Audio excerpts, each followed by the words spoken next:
Bonjour à tous, je vous propose un petit corrigé du travail que vous avez réalisé sur le tracé du graphique. Voici le tableau des valeurs que vous avez normalement obtenues, enfin à peu de choses près, hein. On n'est pas à 1 centimètre près. Euh, donc vous avez mesuré à l'aide de la petite règle qui était sur la photo la taille de la plante en centimètres. Nous allons maintenant tracer le graphique qui correspond à ce tableau de valeurs. La première chose à faire quand on trace un graphique, c'est de tracer les axes. Il ne s'agit pas juste de mettre les petites graduations, il faut vraiment tracer les axes. Donc, on trace un axe vertical, ça s'appelle l'axe des ordonnées, et un axe horizontal que l'on appelle l'axe des abscisses. Il faut vraiment qu'ils se terminent par une petite flèche, il faut qu'on les voit bien. Maintenant, il va falloir choisir où est-ce qu'on va mettre le temps, où va-t-on mettre la taille des plantes en centimètres. En vertical, en horizontal, comment on va faire? Eh bien, en général, on met sur l'axe vertical, donc celui-ci, l'axe des ordonnées, le paramètre qui nous intéresse et dont on a fait la mesure. Ce que vous avez mesuré avec votre règle est bien la taille des plantes en centimètres. C'est ça qui nous intéresse, c'est ça que l'on veut voir évoluer. Donc on placera sur cet axe la taille des plantes en centimètres.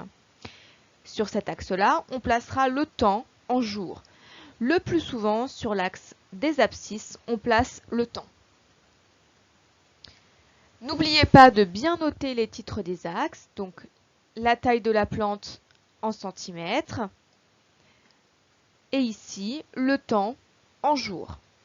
On n'oublie pas de mettre l'unité, c'est très important, ça ne donne pas du tout pareil si la taille de la plante, on la place en mètres, en centimètres ou en millimètres, d'accord? Bien. Ensuite, il faut graduer les axes. Graduer, ça veut dire mettre des petits traits comme ça, des petites graduations. Vous allez me dire, c'est très facile, mais maintenant il faut choisir quel chiffre on va mettre sous ces graduations. Ça, il y a une méthode pour trouver. Donc l'axe du temps en jours, vous voyez qu'il va de 0 à 35 jours. Il faut regarder la valeur maximale. La valeur maximale, c'est 35 jours. À ma disposition, j'ai 1, 2, 3, 4, 5, 6, 7, 8, 9, 10, 11, 12, 13, 14, 15, 16, 17 cm. J'ai 17 cm pour représenter 35 jours.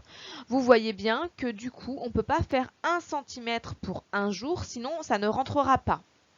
Si je décide de faire 1 cm pour 2 jours, alors si vous essayez, vous mettez 2, 4, 6, 8, vous verrez qu'on s'arrête à 34. Pas de bol, la valeur maximale est 35. On va donc choisir de graduer de 3 en 3. 3, 6, 9, 12, ça nous permet d'aller jusqu'à 36 jours, ce qui est plutôt pas mal. Pour la taille de la plante en centimètres ici, donc on va de 0 jusqu'à 47 cm. Ici, vous avez à votre disposition 1, 2, 3, 4, 5, 6, 7, 8, 9, 10 cm. Vous avez 10 cm pour représenter environ jusqu'à 50 cm. Il vous suffit de faire 50 divisé par 10 et vous trouvez 5. On peut donc graduer de 5 en 5. Si vous essayez, vous verrez que ça fonctionne et qu'on arrive à aller jusqu'à 50 cm. Bien, le plus dur est fait. Maintenant, on va commencer à placer les points. Le premier point, c'est 0 jour, 0 cm. La plante n'est pas germée, c'est encore une graine, elle mesure donc 0 cm. Je place le premier point. Deuxième point, 7 jours, 10 cm. On va donc se placer au niveau du 7e jour, donc à peu près ici, 7, 8, 9. Donc le 7e jour est environ ici. Et je vous propose de tracer un trait de construction pour vous aider. Ensuite, on se place au niveau de la taille de la plante qui fait 10 cm. La taille de la plante, c'est sur cet axe-là. On va se placer au niveau du 10 cm et on va faire un trait de construction. À l'endroit où les deux traits de construction se croisent, je place mon point. Je vais faire la même chose pour cette valeur-ci. 14 jours, 26 cm. Donc si on se place au niveau de la taille de la plante, 26 cm, on est ici. Je trace mon trait de construction. On est au niveau du 14e jour, donc on est à peu près ici, et je place mon point à l'intersection des deux traits de construction. Je vais faire la même chose pour toutes les valeurs à 21 jours, à 28 jours et à 35 jours. Hop! Voilà ce que j'obtiens. Maintenant, il faut tracer la courbe. Pour tracer la courbe, je vais relier à main levée mes différents points.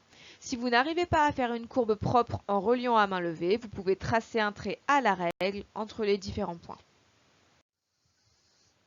Et voilà. Le graphique est presque terminé maintenant. Il ne nous reste plus qu'à choisir un titre. Quel titre va-t-on choisir? Le titre doit décrire ce qui est représenté sur le graphique. Qu'est-ce qui est représenté sur votre graphique? Eh bien, c'est la taille de votre plante en centimètres. Donc, le titre va commencer par graphique, représentant ou montrant ou décrivant l'évolution de la taille de la plante. En fonction de quoi? Eh bien, en fonction du temps. Graphique représentant la taille d'une plante en fonction du temps. Vous pouvez souligner votre titre pour le mettre en valeur. Voilà, bon courage à tous et bon travail.